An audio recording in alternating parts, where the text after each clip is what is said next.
What is, did he have it up in Hilton tonight, Brandon? Or what is he doing? Yeah, yeah. It's good. With you?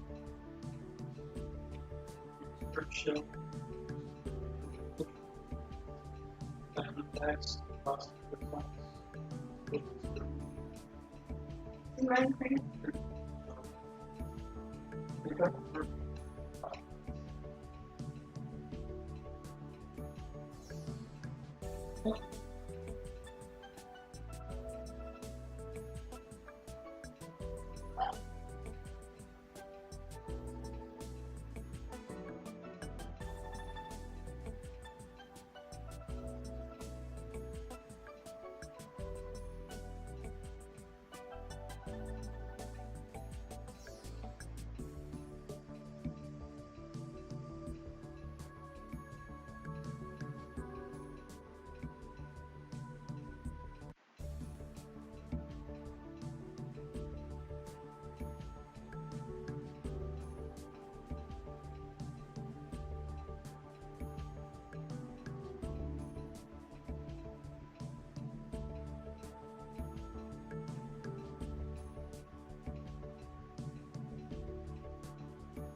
I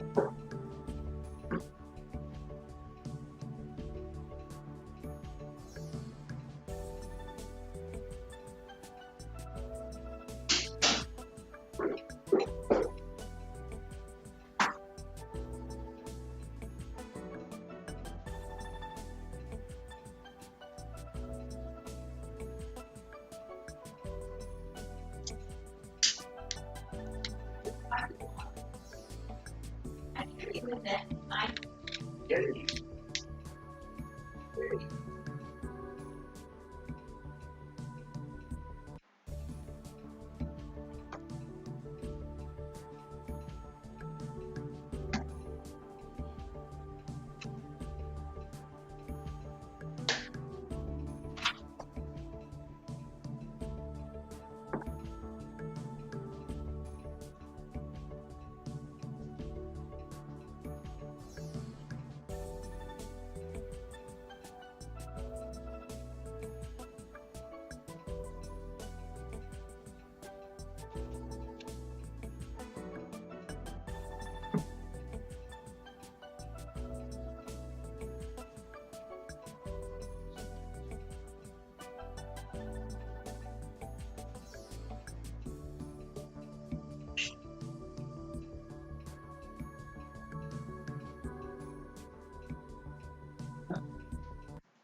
Hey, good evening, everybody. We're coming to you from Sahuarita, Arizona. This is Don Woolley, and our special guest tonight is going to be Zack Taylor. He is chairman of the National Association of Former Border Patrol Officers, and we're going to talk about the border. We'll try to hit all the key points, and hope you learn something. First thing I want to mention is, we don't know if you heard it or not, but there was an agreement this week reached by the White House and Nancy Pelosi, God forbid, Kevin McCarthy, and Mitch McConnell in the Senate. And they've agreed to a 2-year budget. It's going to add almost $300 billion or more to the existing budget, and a couple more $1 trillion to the debt. So there's a lot of conservative groups that are unhappy with that. Tea Party Patriots are not happy with it and do not support it, and would like everyone to call their congressman and let them know that we're against it. So I don't know if there's anything we can do about to stop it now, but doesn't hurt to make a few calls. Call Kirsten Sinema, call Martha McSally.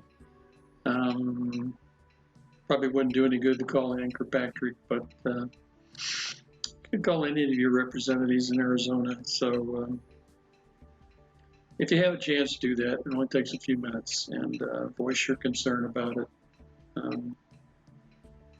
Tell them to do not vote for the 2-year plan. I think the idea is to get it beyond, take away the argument and the talking points away from anybody for the 2020 election. So I don't know, that's their strategy. The other thing, of course, everybody's talking about is the Mueller hearings yesterday. a total fiasco. And for some reason, I wasn't really surprised at how all that went. Hold on, folks. I'm getting a call from Zack Taylor. Hello, Zack. Hey, John. How are you, sir? Fine. Glad to hear from you. Yeah. Can you stand by for about 2 minutes while I get you up on the screen? You bet. Okay. So we're going to get Zack up here on our screen so we can talk with him. I was just telling people about a couple of items: the budget deal, which most conservative groups are coming out against, and also the Mueller hearing, or whatever you want to call it, the fiasco. We're not going to talk about that tonight, but Thank you. I know everybody is. I was just telling the folks that I'm not really surprised, or I wasn't surprised at how it went. For some reason, I've never been impressed with Bob Mueller, and it's obvious he's past his time and should have never taken the job, and really didn't have a job to do anyway, because usually you appoint a special prosecutor, whatever they call it, special counsel, when there's a crime committed, and that's never been the case here. So anyway, thanks for joining us, Zack. I want to talk to you about the first thing is you shared a 10-point process plan with me a few weeks ago that I tweeted and sent around to different people, and we've talked about. And I wonder if you would be good enough to maybe take the audience through those 10 points to begin with. And your first point you led off with was illegal aliens are not entitled to due process. Absolutely. Absolutely. Congress provides that they only get one appeal, and that is to an immigration judge. They are not entitled to due process. Now, there's a lot of confusion about that because there's some misinformation being put out. But that is correct.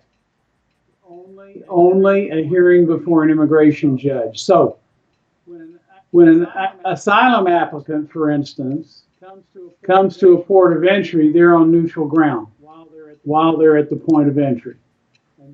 And they can talk to an immigration officer and they can make an asylum claim. And the immigration officer can decide and tell the alien whether or not he has a credible fear claim to an asylum status. If the alien does not accept the decision of the immigration officer, he can request a hearing before an immigration judge. And the immigration judge will hear the facts, the very same facts that the alien provided to the immigration officer at the port of entry, and make a determination on the alien's case. If the processing immigration officer did his work correctly and the record was properly recorded, most likely the judge is going to uphold the declination of the asylum claim and order the alien removed from the United States. And that's the end of it. Border Patrol agents are immigration officers also, and a lot of the aliens that they've been encountering are making asylum claims that have already illegally entered the United States. The same processing takes place with that alien, and the history is given by the alien to the Border Patrol agent, who is an immigration officer, and he can have either give it to an asylum officer who's present at the processing, or supervisor who's cross-designated as an asylum officer. He can look at the report and say, yep, you don't have a credible fear claim. The alien can still ask for a hearing before an immigration judge. It should happen within 24 hours. It should happen at the port of entry where the alien is located, or at the office closest to where he was processed. Usually it's at a port of entry or a district office, like in McAllen or Brownsville or Harlingen, Texas, or somewhere like that. And sometimes there'll be 50, 60 aliens in there having their hearing all at the same time. When the immigration judge drops the gavel and says your appeal is denied, the alien is removed. He has no further recourse. And that includes if he'd already picked up a little a lawyer, or some of these groups have been coaching these people, and they've sent lawyers down there to help these people. If they appeal to a federal judge, that wouldn't do any good, right? A federal judge, even a district judge, can't. And I think there was a Supreme Court decision that said, or there was a law passed by Congress that they couldn't interfere with immigration processes. Well, if an alien has an attorney, the alien has to pay for him. And if he appeals the decision of the immigration judge, he has to remain in custody without bond. Sometimes that appeal can take years. So does that alien want to sit in jail and wait for years? Yeah, that's a good point. Probably not. Probably not, because they live in the moment. Right. That's why they come here knowing it's illegal, because they think living in the moment they have an opportunity right now to bypass the United States' immigration laws. That's what this is all about. Sure. Yeah. It's lawlessness in its finest form. Yeah. And you and I have talked about this several times, I know. So if we had enough judges on the border and enough immigration people, Border Patrol, ICE, whatever it takes, these people, what is it, about a 90% rejection rate or more? Claim asylum. The last average I heard was McAleenan in testimony to Congress said at least 93%. So they could be rejected right away, put on an airplane, and sent back home. Within 72 hours, they'd be on their way home. And you and I have talked about if that was a visual message, if people showed that happening, you would have a lot fewer people even trying to make the trek. Well, yeah, and the real problem here is that people from these other countries don't act on the spoken word. Right. The word no does not mean anything to them or illegal if they see their fellow countrymen being put on buses and sent to San Antonio with a ticket saying that they can apply for welfare. Just the fact that it's illegal to do that doesn't matter to them. They're going to pay their money, take their chances. Sure. But if they see that person being put on an airplane and see that same person offloaded in an airport in their home country on an aircraft that says United States Air Force, they're going to get the message of what no means. But the word no in illegal means nothing to them. The visual recitation of what it means does mean something to them. And that's what you have to provide. And you get all kinds of conflicting interests in there. So, well, this and that and the other. And, well, you know, these airlines can make $1,500 an alien for every one they take back. And these people are our constituents. That's not the point. The point is you want to stop these people from coming. That's right. And the way you do it is put them on a U.S. military aircraft because they understand force. Yeah. Well, that would get, They don't understand. Their frontal lobe is disconnected. They don't understand logic. yeah, I would love to see that, and I hope we're working our way along that trail, but it's been up to now, it's been a disaster. And I want to ask you about, Zach, could you explain to people, with all this going on up in this area with Tucson, people trying to run a petition to make Tucson a sanctuary city, would you explain to people what that really means when you're a sanctuary city and how that opens you up to crime in the worst way? Well, first of all, in Arizona in particular, Senate Bill 1070, that law gets in the way of sanctuary cities.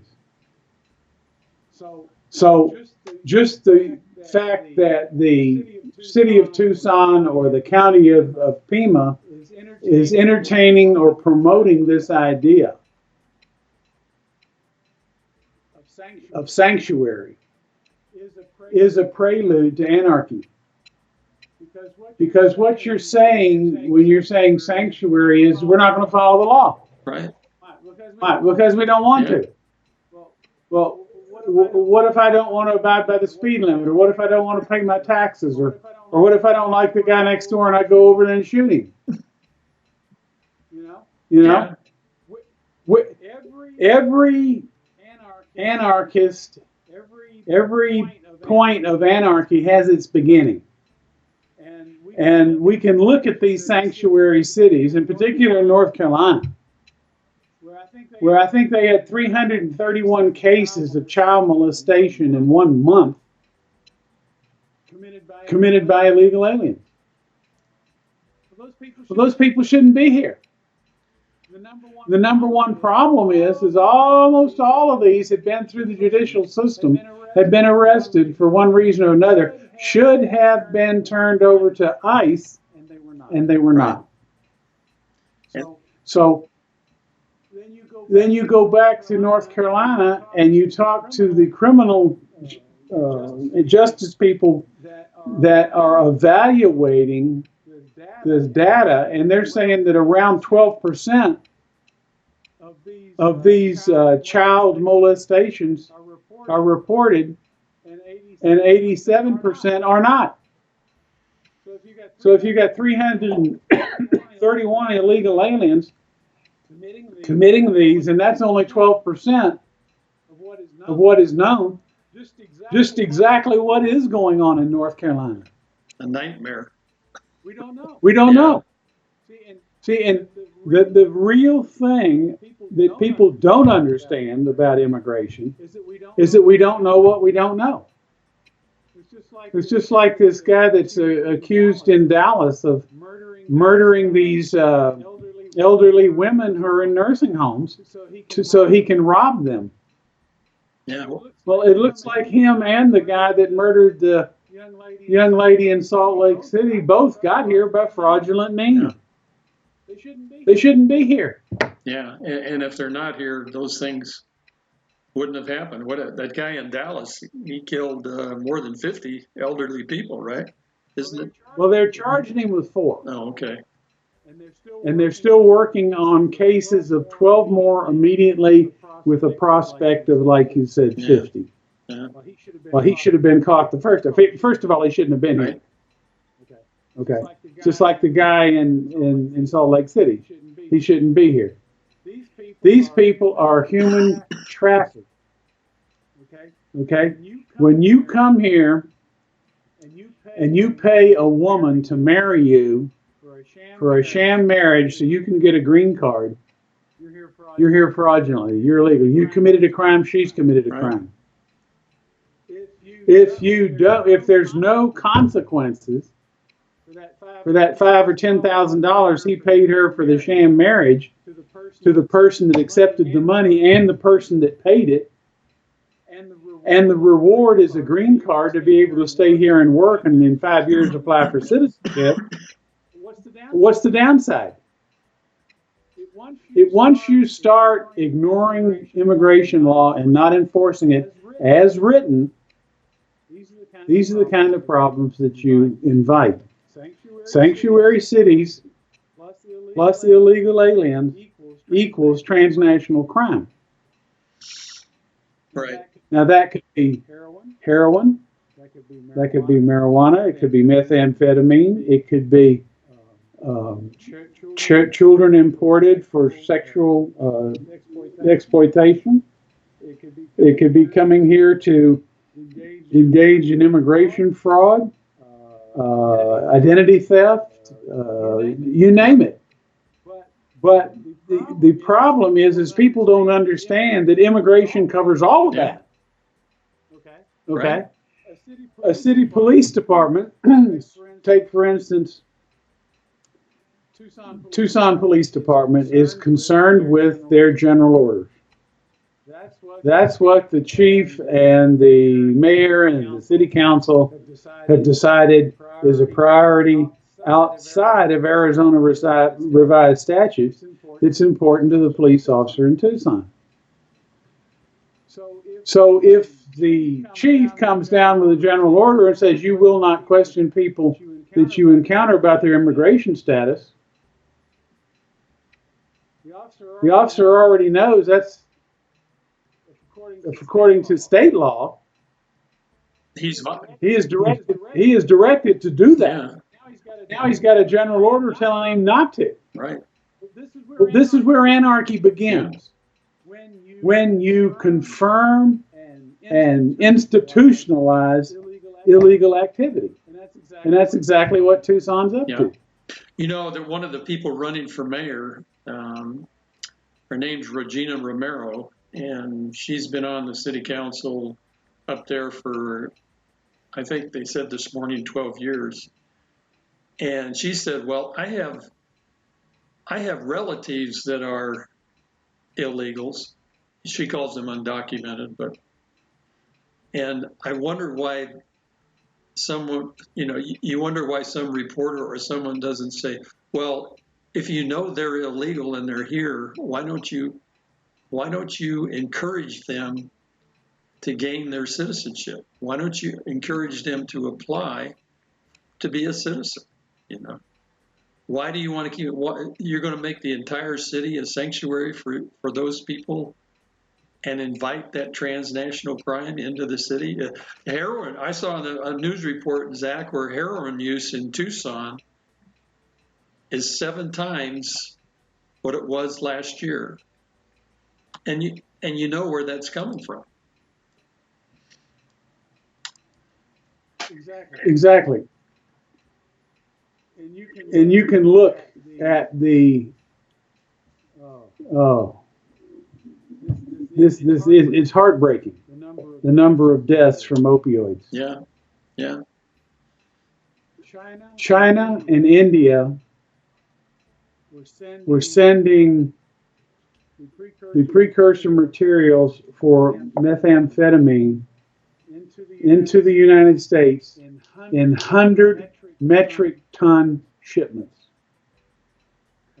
A metric ton is 2,200 pounds. Imagine how much methamphetamine that'll make. Pseudoephedrine. Yep. And because of the idea of an economy of scale, that pseudoephedrine going into Mexico can be produced into a higher quality methamphetamine and sold at a lower price inside the United States because of the bulk, the economy of size that they enjoy by making it in Mexico and bringing the finished product into the United States. So where the transaction takes place is not at the border. It's when the transnational criminal connection that is established inside the United States, very likely in a sanctuary jurisdiction, delivers that to the people that sell it at the street level. Now, the very important thing is the connection, the trusted individuals that bring it from the border to the people that are going to take it to the point of sale. The reason the illegal alien transnational criminal operator is not involved in the street level sale is because that's where the greatest risk is. And the people that the transnational criminals that own the drugs trust are very few. And they're only people that they have leverage over. So these people that are inside the United States established are secure in a sanctuary jurisdiction and can continue bringing those drugs in to be sold at the street level unmolested by law enforcement. Because the only way to take them out of the sanctuary jurisdiction is to charge them, arrest them, and deport them and send them back to their home country. This is the reason the war on drugs has failed. They have focused on the drugs, Right. and not the people. Not the people. Yeah. Yeah. I guess I've always wondered when you learn some of this stuff, some of these facts, you wonder why we haven't gone after the cartels themselves and the distribution networks and all of that harder than we do. I know there's, like the DEA down in Mexico. Well, there were a couple of DEA agents during Obama's watch that got murdered down there. Yeah, money. It's all about money. Yeah, it's the dollar, and they're making lots of money, either with human smuggling or drugs or whatever they got to do. Now I know, Colorado was in great joy, my home state. At one time, I was born and raised in Colorado Springs, and they have legalized marijuana now, recreational marijuana. Well, once they did that, what they don't realize is, and that more states do that the cartels say, well, there's no money in marijuana anymore, so we're not gonna deal with it anymore. We're gonna start dealing with methamphetamines and opioids and fentanyl and heroin, and and that's what they do. They're going to, it's a economic decision for them. Well, it's more than that.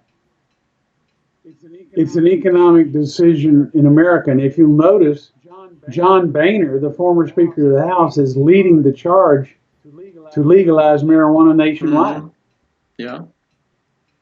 Well, how did he get connected with those folks? Yeah. And how long has he been connected with them? And how much money is he being paid to influence that? Because you see, what people that want these kind of things brought into the United States do is they seek out people that have connections and influence. Oh yeah, so there's no doubt that, and you and I have talked about this, that people of influence. What do we mean, people of influence? Well, we're probably talking about people in the government. We're talking about, perhaps, like you said, John Boehner, who was in the House of Representatives. They're probably connected to all this. So, well, he was the Speaker of the House. Right.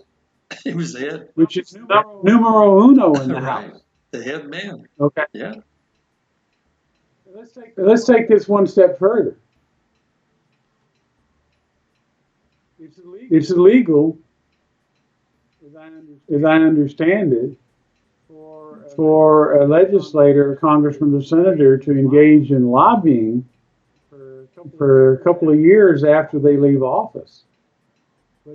But it doesn't say that they can't advocate for national reform.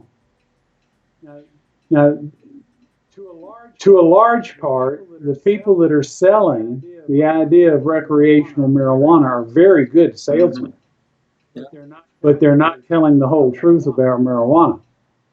Matter of fact, they're disguising the fact that it is a gateway drug.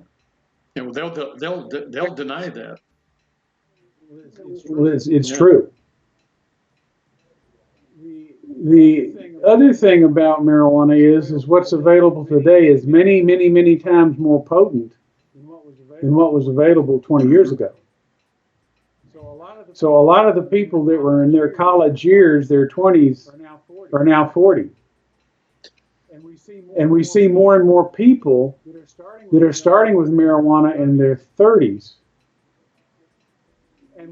And we see very clearly from psychologists that there are downsides to marijuana use in this more potent marijuana. And not so much causing psychoses, but triggering it and making it worse. So it's very important for us to understand the current research on marijuana and the current potency and the amount of money that it's going to cost people. And for instance, I saw a video by someone in Colorado, I can't remember the guy's name right now, saying that the social costs to the city of Denver exceed what they're taking in taxes from the sale of marijuana. I believe that.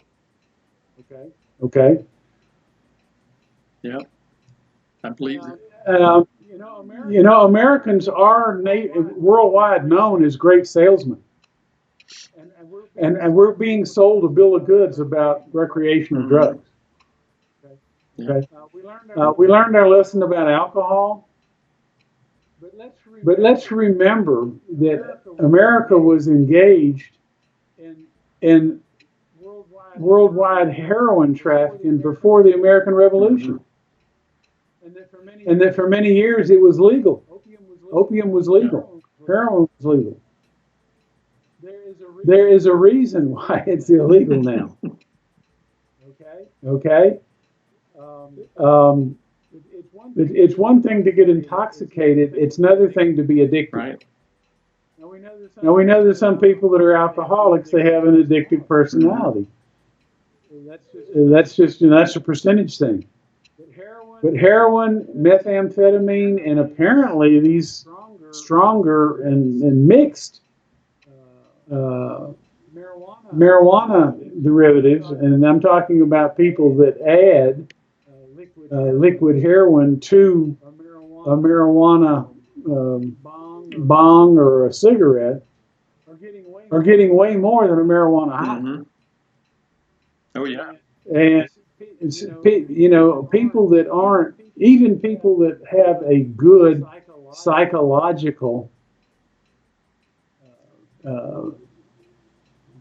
grounding, searching for a better word, I can't find it,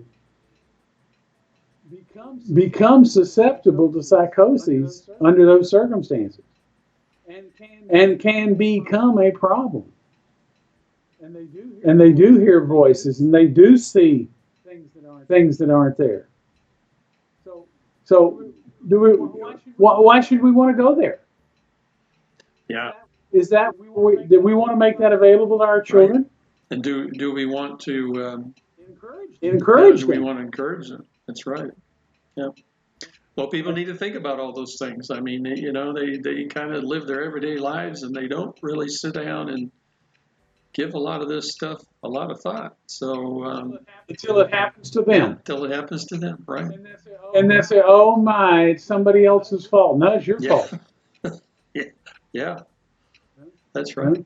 So listen, I want to ask you about another topic. Is recently, I think within the last week, and I think this was pushed by Ken Cuccinelli, where they've changed the deporting rules, where it used to be within 100 miles of the border if you'd lived here less than 2 years. Now it's the entire country. Is that a positive thing? How do you feel about that? Let's make two distinctions. There's the law, and then there's policy. Right. And that's strictly policy, right? Yes. Before the law says the immigration officer encounters an alien illegally in the country, it is not properly documented, he can take that person into custody and detain him if he's likely to abscond. Period. Doesn't say anything about 100 miles from the Right. border. Doesn't say anything about 2 years. Doesn't say anything about you have to have a warrant for his arrest. It just says any alien. Right. Okay? Mhm. And that includes green cards. Okay. So the difference between policy and what the law is the problem. When you have very good, workable immigration laws that serve their purpose and they're not enforced,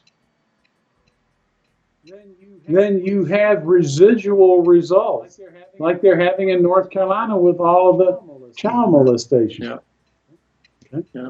Like the 700% increase in heroin deaths in Pima County. Yeah. But almost all of that comes across that southern border. Exactly. But it has to be delivered to someone that transnational criminal in the foreign country trusts. Yeah. Okay, and that has to be someone that they have leverage on in the home country, be it his mother, his father, his brother, his sister, his wife. If they live right next door to her, and if this guy inside the United States doesn't do what he's told, they visit with his relatives and pick up the phone and say, "Hey, listen to this while I cut your wife's finger off." No, I'm serious. No, I'm I know serious. you are. Yeah. Yeah.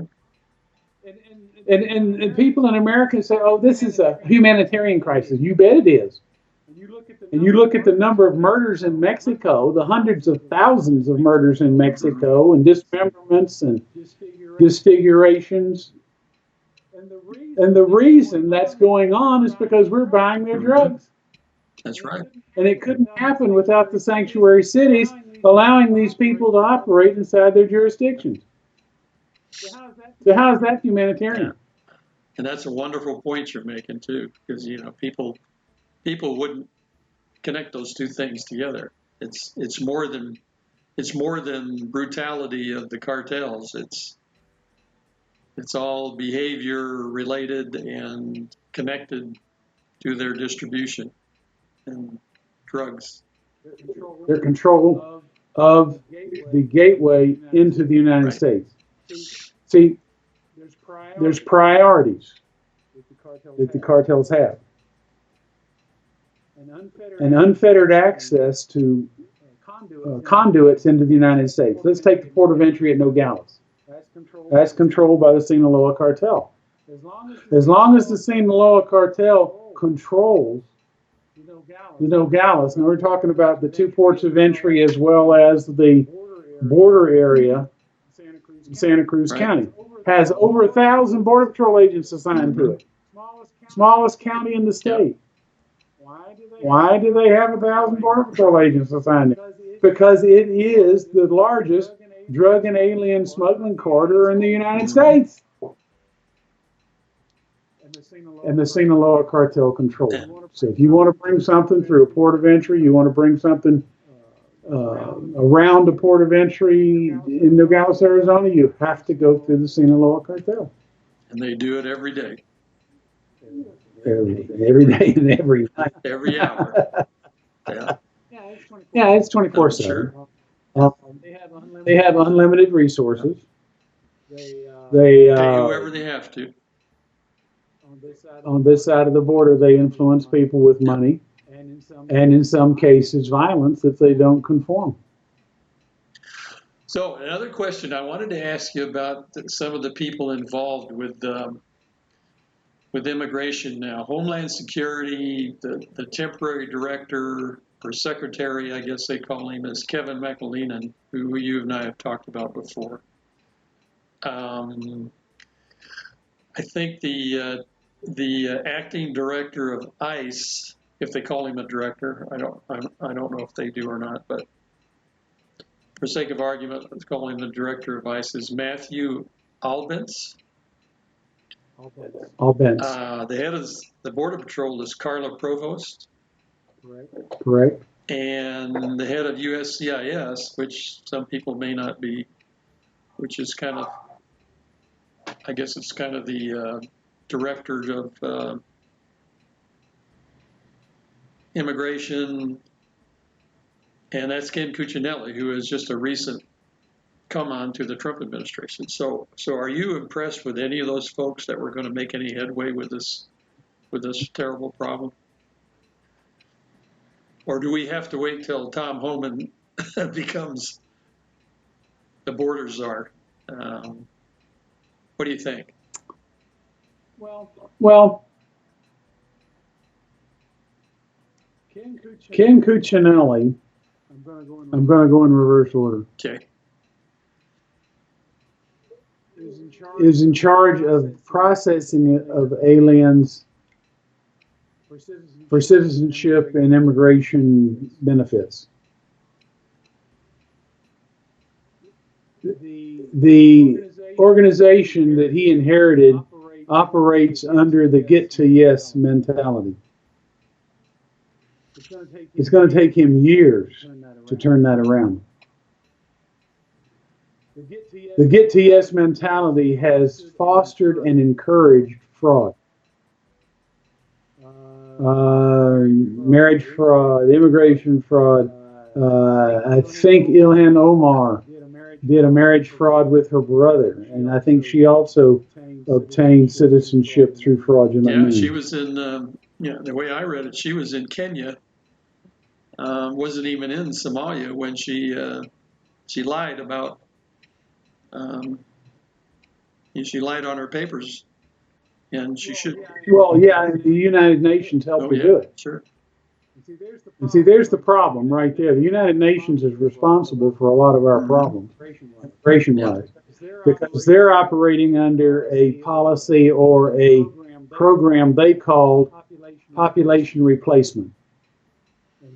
And they think that because the fecundity rate of United States citizens is dropping, that it's their duty to send more people, consumers, to the United States, because they have to get rid of people that are piling up in refugee centers. There's a difference between asylum and refugee. Okay.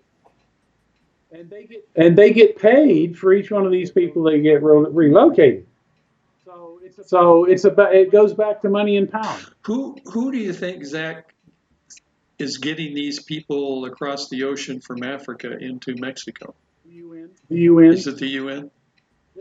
They're facilitating it. I don't think they're paying the whole bill. When you take people that come out of, let's say, the Democratic Republic of Congo, and the airfare to Buenos Aires is, I don't know, what, $1,300? And the person shows up at the United States border with a wad of $100 bills in their pocket. And he came out of a little ghetto in some little town close to the capital in the Republic of Congo. Where did he get the money? Who bought the ticket? And how did he get from Brazil to McAllen, Texas? Here's another thought. Intelligence sources saying they had 35,000 Africans show up at Mexico's southern border in a week. Border Patrol's caught 1,000. Where are the other 34,000? See, we only know about what we catch, or what turns themselves in. It's unlikely that 34,000 are in Mexico. Where are they? Well, I'm sure if there was that many in Mexico, we'd hear about it. Yeah, you would think so. Yeah. Oh yeah. A lot of people don't realize that people in Mexico aren't real fond of black people. Yeah, I know that. So, another question for you. Is Mexico really helping us? I saw the other day they're reporting that 22,000 have been sent back waiting asylum, but are they really helping us? If you will go back in history, and you would, like I have, dealt with people from Mexico for decades, they serve their own interests. Okay. Is it in their interest to help us? And what's the dollar cost? Okay. What if there's 35,000 people from Africa across their southern border, and they accepted 22,000 Central Americans back? What do they do about the 35,000 Africans? So, See what I'm saying? oh yeah, Okay. sure. You can point to, oh, he pulled these weeds over here. But he avoided the jungle. Yeah, right. Well, I'm sure That's that, maybe we should give President Trump a little bit of credit for he's figured out, like you said, they'll do what's in their best interest, and when they're threatened with tariffs, maybe they budged a little bit, you know. But I'm not sure how much they're really helping, and it doesn't sounds like you're pretty skeptical too. They're engaged in providing optics. Yeah, right. Okay? And the people that are receiving that information aren't looking beyond what they're handing them. Yeah. So, anything else you want to comment on about to people about the border situation? Are you a little optimistic, fairly optimistic, not optimistic at all that we're gonna make some progress here in the next few months? Because the Democrats aren't going to help do anything. And new immigration laws aren't going to help anyway. I don't think. I think the laws are on the books, so they just got to enforce what's there. When somebody decides to do that, when Trump decides to read them the Riot Act, maybe that'll start happening. Well, you asked earlier about Tom Homan. You talked about Carla, the chief of the Border Patrol. She's only going to do what the commissioner of immigration inside of DHS tells her to do. Okay. She's a figurehead in the Border Patrol. McAleenan has never been an immigration officer. He doesn't know squat about security. He is a gifted bureaucratic climber. Yeah, you told me about it. We talked about that. Okay. Yeah. And Holman credited him to be the smartest bureaucratic climber. Now, those are my words, not Homer's. But that's what he meant, because I've heard him say it. And how does that qualify him to work in the best interest of America and not in his own best interest? Yeah. Obviously, it doesn't. Okay. It doesn't. We know because of the information that we've pushed up the chain of command in DHS never makes it to the White House. If we need to get something to the White House, we have to come in from the side. You cannot go up the chain of command. You can go to the people in Congress. You can go to this wonderful, great congressman or senator or whoever else, and they'll just tell you their hands are tied. Or that the people inside the Oval Office or the White House aren't receptive to that point of view. Right. And you're talking for people that have got hundreds of years of experience in immigration, and they're not receptive to the point of view. Well, what does Tom Homan think about that? Does he want to commit the last few years of his life to trying to push that chain uphill? No. He's a smart guy. If Trump told him, he says, look, you're in charge of immigration, period.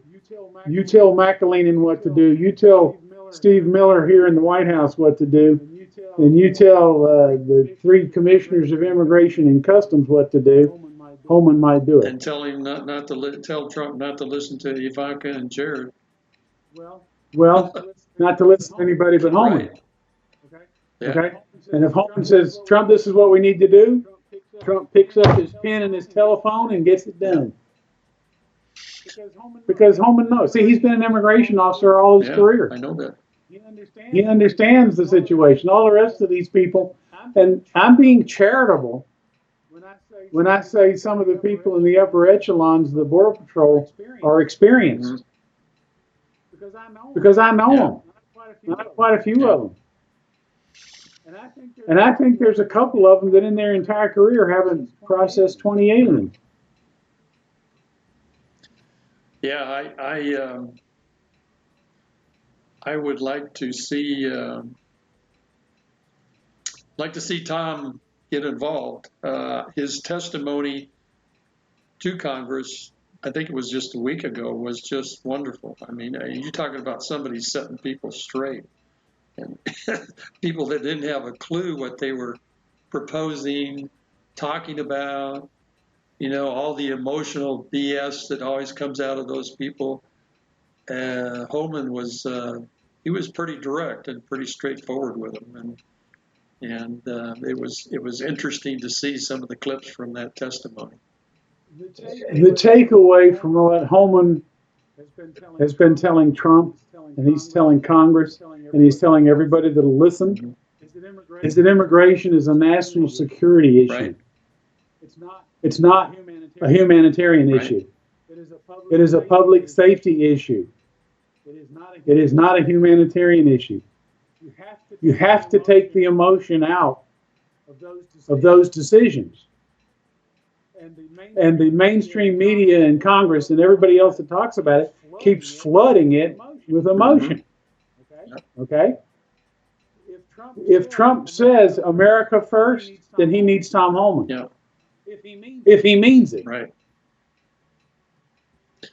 The problem is that you have to, is the president has to have that much trust in Tom Holman that he turns the whole ball of wax over to him. We had a. But I want to qualify that. You've been in the military. Uh-huh. What is it? It takes 12 combat, one combat agent, officer, soldier is supported by 12. Mm-hmm. About that. Okay. And 10% of your combat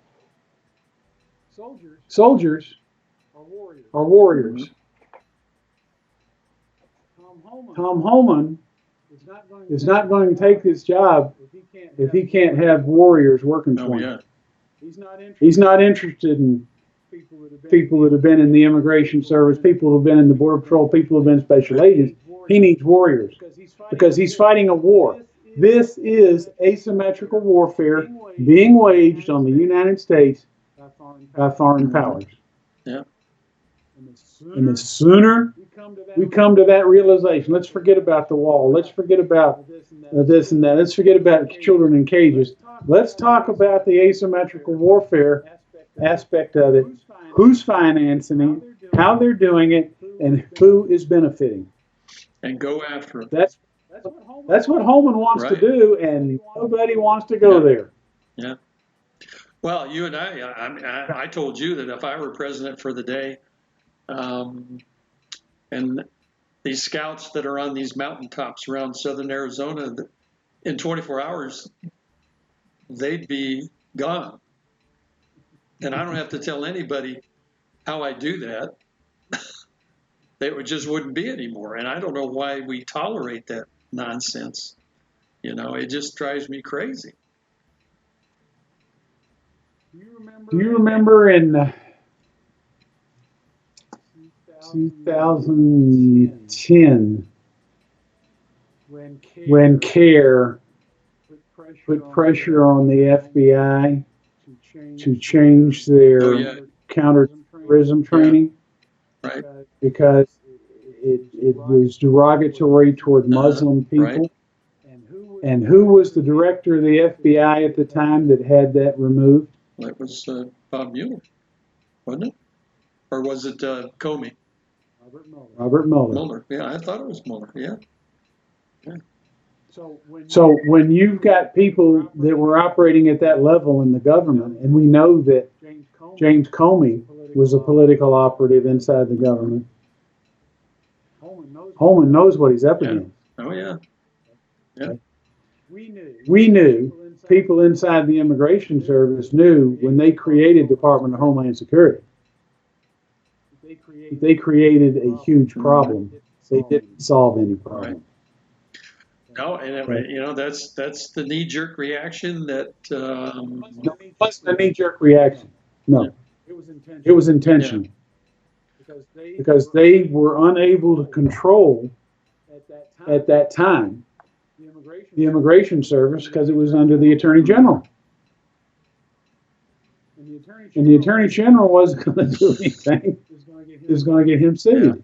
The immigration law is very clear. Now you've got 8 levels of people between, you got 11 levels of people between the agent and the field, and McAleenan, who's the acting secretary. when I said there was a knee-jerk reaction, what I meant was the people that jumped on board, you know, to vote for the Homeland Security Department was a knee-jerk reaction. They didn't know what they were getting into. They didn't think about, you know, the unintended consequences, and they never do. That's the way it was sold, Yeah. yes. But unless they're just brain dead stupid, they should.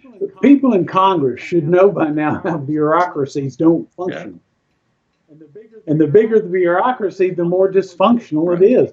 And they created the biggest one in history. Well, I think President Reagan told us in the 80s, right, that when government comes and says they're going to solve your problem, they are the problem, right? I mean, he was pretty clear on that. Exactly. That's 30 years ago now, 40 years ago. He was dead on right. So, Yeah. And you can look at certain people in elected officials in the country, and you can pretty well gauge whatever they're promoting and they're for is not good for America. Okay? And it's not hard to see, but you have to pay attention. And that's the problem in America. So many people don't yeah, pay they sure attention. don't. Yeah. And they act on emotion. And I know people that tell me that they watch like CNN and MSNBC and those kind of programs, PBS. They act on emotion. Those people's emotional needs are being fed. Yeah. People, and I'm not glorifying Fox because they're trending I to know the they're left. borderline now. Yeah. Yeah, they just haven't gone all the way. They're right there on the precipice. Yeah. But there's other places you can get your news and your information, and that's where the worry about what you can and can't put on the internet can be very critical to informing of the American people. And if they censor what goes out over the internet, then we're in real trouble. Sure. And they'd love to do that too. Yeah. But you have to focus on the point that forget policy, forget this, forget that. This is war. It is a direct threat to national security, and we need to deal with it on a factual basis. That's it. The rest of it doesn't matter. Thanks so much, Zach. I appreciate you coming on, and I think we covered a lot of ground, and I hope people were listening, and they'll be able to go back and watch this later. This is a permanent record now on YouTube, unless Google bans us or something. but it's there for people to watch. They can go back. I'll make sure that it's. I want to tell people that you are the chairman of the National Association of Former Border Patrol Officers, the NAF. BPO.org, right? And in addition to being the chairman of Santa Cruz County, the Republican chairman of Santa Cruz County. So, but anyway, you know what you're talking about. How long were you a Border Patrol officer? 30 years or? Over 26. And I still live on the border. Well, almost 30, right? When I was law enforcement in Florida before that. Yeah, I know that. So. Well, I really appreciate you coming on. You know, Patty and I consider you a good friend, a great friend, and it's very cordial of you to come on and talk with us. And you take care of yourself. And the next time you come on, we'll talk about Arizona politics and No. state politics. It's getting real interesting. I had to get I didn't know if you heard or not. I wanted to mention this to you that McSally came out strongly against Tucson and their petition to be a sanctuary city. She gave a speech up here about that. And the next morning, Mark Kelly came on and said the same thing. So, which was interesting too. Haven't heard any comment about anyone else, but it's where we're at right now, right? Well, so much of what is on the news is deflection away from what they don't want to talk about. Yep. And stuff that you just mentioned, like sanctuary cities and Tucson and their petition. I mean, it's you have to wonder if it's not intentionally distracting from what Tucson should be talking about. You know? They talk about their roads and how much money they've already spent and how many potholes have not been filled. Nobody's looking into where the money went. That's right. And who spent it. You know, well, if you don't correct a problem, it just continues being a problem. Right. Yep. So you look at Pima County and you look at Tucson, and it's run by Democrats. Yep. Sure is. What do you expect? Yeah, there's Chuck Huckleberry's done a good job of diverting money to his, they're building all these beautiful new, I don't know if you've been down I-10 where they're putting up the new soccer fields across from the abandoned Major League Baseball training areas. That's just money he just decides to spend there. And now they're going to spend money on helping these illegals house them in the juvenile detention center. And he says he's going to use Stone Garden money to do that, which I think it would be illegal. I don't think, but who am I? I don't think that's crime fighting. But I'm sure the sheriff's going to dispute that. But anyway, those are topics for another day, and we're going to get into those. But I hope you'll come back and see us maybe in a few weeks, and we'll talk some more. Always glad to talk to you and Patty. Okay, you take care, Guy. Okay. All right. Okay. Thank you, Zach. Good night. Good night. Good night.